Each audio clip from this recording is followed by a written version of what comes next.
Hello! Hi అండి అందరికీ.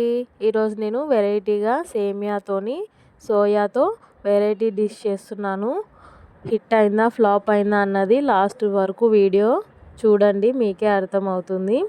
ఇలాగ ప్యాన్ పెట్టేసుకొని కొంచెం వాటర్ యాడ్ చేసుకున్న తర్వాత సాల్ట్ వేసేసుకొని సేమియాస్ అలాగే సోయా ఉంటుంది కదా, అది కూడా యాడ్ చేసేసుకొని పక్కకు తీసుకోవాలి. అదే హీట్కే మెత్తగా అయిపోతాయి. ఇలాగా మెత్తగా అయిన తర్వాత వడగట్టేసుకొని పక్కన పెట్టేసుకోవాలన్నమాట.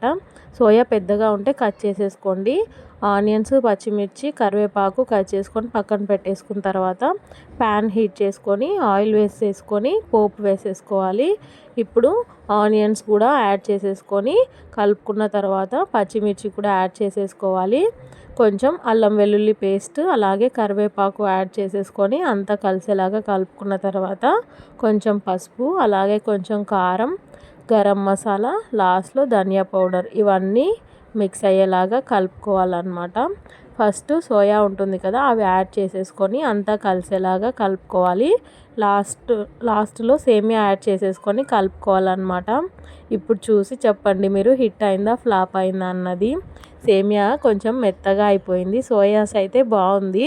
మేము సోయా ఒక్కటే తీసుకొని తిన్నామన్నమాట. లైక్ చేయండి.